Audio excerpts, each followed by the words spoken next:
The Magic School Bus, going Batty.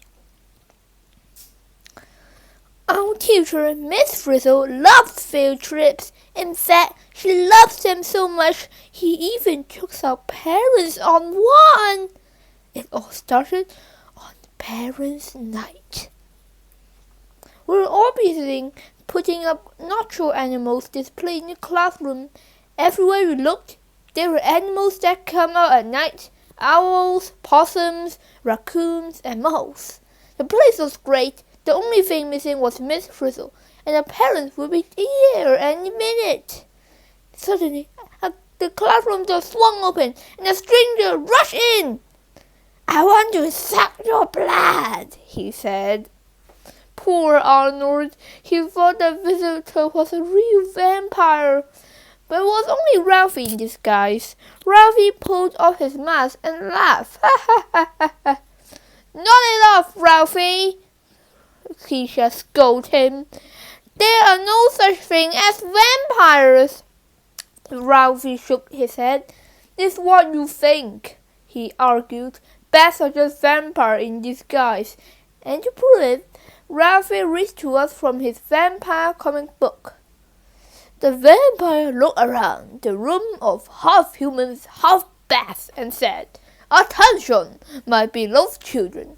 At last the moment I've been waiting for is here." We didn't pay too much attention on Ralphie. We still had to prepare a display in the Arctic. Our parents would be come any minute. We climbed the stairs carrying stuffed possums, coyotes, nighthawks, and bobcats. "Whoa, it's dark up there," Wanda exclaimed. Why don't I go get a flashlight?" Ralphie offered. Keisha laughed. "What's the master, Mr. Vampire Expert? Afraid of the dark?" "I'm more afraid I just can't see, that's all," Ralphie said. "Maybe you can't see, Ralphie," Carlos said, "but that bat up there can." A small brown bat hung upside down from one of the attic beams. The little guy was fast asleep. "Wow," Dorothy Ann said excitedly. "A real creature of the night." Whoosh! The bat awoke and flew right over our heads. Just then we heard a creaking noise coming from the wooden beams above. There was a blast of wind. Someone or something swung down from above. It was a large creature, half human and half bat. "Good evening, class," the creature said in a scary, trancy, feline accent. We all breathed a big sigh of relief. It was just Miss Frizzle, dressed like a bat lady. "I see you found my creature of the night," Miss Frizzle said, pointing at the bat. "Come, don't be afraid. Let me show you the secrets of being natural. When you are a creature of the night, you wear the color of night so it won't be seen by your enemies. You stay hidden until the sun has set, and you feed only during the night." "Just like the kind of thing a vampire would say," Ralphie said. Keisha scolded loudly. "Ralphie, you read too many comic books." Beep, beep, brr, brr. Outside, we could hear the magic school bus singling Miss Frizzle. Our parents had arrived. We were all excited that Miss Frizzle would finally meet our parents, except Ralphie. That is, Ralphie was convinced Miss Frizzle was a vampire, and he was such a pain in the neck. "Your attention, please," Miss Frizzle called. "I thought for the parents' only portion of the evening we might go someplace a little more breathtaking."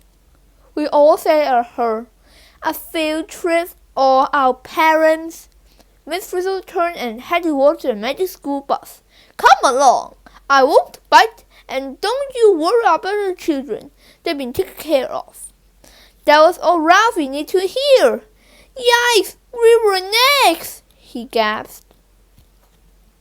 "I wonder where Miss Frizzle is taking them," Tim asked as he walked Our parents drive off in the magic school bus. Vroom.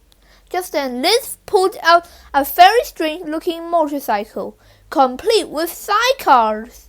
I don't know, Ralphie replied, leaping into a sidecar, but we have to find out. We each buckled ourselves into a sidecar, with Liz in the driver's seat. We followed the magic school bus way into the country and across a narrow road that led to an island. The bus stopped in front of an old crumbling castle. We watched through the bushes as Miss Frizzle opened the castle doors. A swarm, maybe thousands or millions of bats, zoomed out into the dark night. Why would Miss Frizzle bring our parents to a place full of bats? Wanda asked. And mosquitoes, Dorothy Ann added, swatting at a bug. Because he's a vampire, that's why, Ralphie said. Ralphie, Keisha said.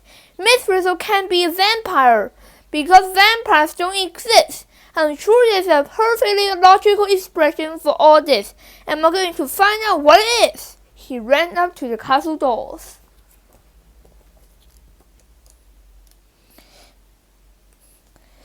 Wanda tried opening the door, but the knob came off in her hand. We certainly were getting into the castle that way. I mean it, Ralphie, Keisha said. This vampire thing is a bunch of junk. Ralphie peered into the nearby window. Oh yeah, then explain why Miss Frizzle is making our parents drink blood. Keisha moved over next to Ralphie and looked through the window. Hold it, she called back to us. That's not blood, it's tomato juice. Carlos slapped at his arm. Get away, you bloodsuckers, he yelled. Vampires, Ralphie asked nervously. No, mosquitoes, Carlos answered. A few bats scooped down from a nearby tree.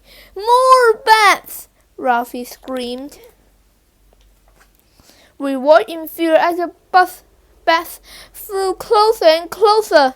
One bat circled above Arnold's head. It opened its mouth and captured a mosquito in midair. We've proved they aren't vampires, Keisha exclaimed, looking straight at Ralphie. We peeked into the window of the castle. Miss Frizzle led our parents around the corner and into the next room. Hundreds of tiny pink bat babies hung from the ceiling. Are those baby bats cute? Phoebe asked. Keisha pointed to a mother bat feeding one of her young. See, Ralphie, she explained. Bats are mammals, not vampires. Their babies drink milk, not blood. Ralphie looked through the window. His face turned white. Get down, he whispered. The freeze is coming.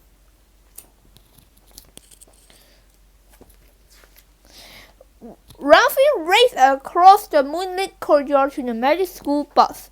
Ralphie, what are you trying to do?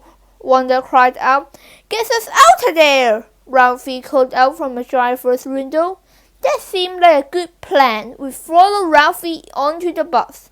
There was, however, one slight problem with Ralphie's plan. Ralphie didn't know how to drive. He looked at the dashboard. He pushed a button with a bat on it. Ralphie pushed the button. The bus spun about wildly. The magic school bus sprouted bat wings. Its windshield grew eyes, and ears popped out from its fenders. The magic school bus had become the magic school bat. It was dark outside. We couldn't see a thing. What if we crash into something? Arnold asked. Uh-oh, big trees at 12 o'clock, Wanda called out. We didn't have to worry. The bus flew easily between the trees. Awesome! How does the bus keep from running into stuff? Carlos asked. It's a bat, that's how, Keisha answered. It knows how to get around in the dark. I think it has something to do with that pinging sound. Every time the magic school bat opened its mouth, it let a high-pitched ping. Then its ear would wriggle. I think it's listening to the echo of each ping. Tim said. I don't know about your guys, but the pain is killing my ears, Arnold moaned. He put on some earmuffs to muffle the sound. Keisha knew that pains were really important. When the sound hits an object and bounces back, she explained, the buds hear the echo and know the object is there. He used echo to locate, Phoebe thought out loud. Echolation! Bats don't need to see with their eyes, they see with their ears. Cool, said Wanda. Bats use sound to get around. Come on, Ralphie, admit it, Keisha urged. Bats are cool, and if you were a night animal, you'd want to be one. I would not, Ralphie answered quickly. Then he thought about it. A bat could fly back to the castle in the dark, find a way inside, and save his parents from Count Frisula. The thought of his mom turning into a vampire made Ralphie so determined that he pushed all the buttons in the dashboard. Ralphie's finger landed on a button that had a picture of Kit with bat wings on it. Before we knew it, we all turned into bats. This was exactly what I had in mind, Ralphie admitted. But the rest of us thought turning into bats was kind of exciting. Arnold didn't seem to have having any fun. I wish I could turn off the moon, he said with a shiver. Its light is giving me the creeps. Suddenly, Arnold screamed out into the darkness, Oh, alert! Oh, alert! Arnold asked. Just then, a great barn owl scooped down from a high tree branch. He tried to use his sharp, strong claws to capture Arnold and Tim. It was a good thing Arnold and Tim were hanging upside down, because they could move quickly. They flew out the old way, leaving the big bird with nothing to grab but air. Then they headed to a nearby tree, where the rest of us were hanging around. That's why we bats avoid light. Our enemies can see us in it, Keisha explained to Arnold and Tim. At last the moment I've been waiting for has come, we heard Miss Frizzle say. Prepare yourselves. Who would like to be my first victim? Take me, Miss Frizzle, one of the grown-ups called out. Keisha could barely believe her suspended bat's ears. Her grandmother was volunteering to be Miss Frizzle. Victim! Ralphie was right. The Frizz was a vampire. Keisha flew into an air shaft that led inside the castle. Don't you dare bite my grandmother! She cried out. We couldn't let Keisha battle Count Frisula alone. We followed her down the shaft and used echolation to fly safely through the castle. In the distance, we could hear the grown-up's voice. I can't believe you do this to me, Keisha's grandmother said. My neck would be sore for a week, Ralphie Marters added. Maybe we should have stayed home tonight, Arnold's mother groaned. What if the kids suffer at the same fate we did? Phoebe's father asked. Then the Frizz laughed. Of course, they're mine too, aren't they? We'll have to make sure he never did this again, Ralphie whispered to Keisha. We zoomed into the next room and discovered Miss Frizzle hadn't turned our parents into bats at all. She had simply shown them how to feel like a bat by helping them hang upside down from a challenger. We had to leave before Miss Frizzle spotted us. We scooped past the calendar and didn't stop flying until we were safely outside. Ralphie looked imbalanced. I'm sorry, he said. I was really wrong about the Frizz. He's not a vampire. She is just a really good teacher who gets right in her work. Then Ralphie did something amazing. He admitted he was worried about bats too. Okay, they are not vampires, he said. They are natural animals that use echolation to fly at night. They come out at night to feed on insects, not human blood. Ralphie turned to Keisha. Happy now? He asked her. Keisha may be happy, but the bad news is we're still bats, Carlos joked. Thanks for reminding us, Carlos. Phoebe giggled. Beep, beep. The magic school bus flew with Liz at the wheel. It stopped just long enough for us to fly on board. Before we knew it, we were transformed from bats back into kids. What do you know? It's our kids, Arnold's father said as he left the castle. Ralphie's mother looked him squarely in the eye. I know that cute look, Ralphie, she said. What's going on? Miss Frizzle pulled her arm around Ralphie. Oh, I'm sure they were just hanging out, he answered with a smile. Right, Miss Frizzle, Phoebe agreed, and that's all.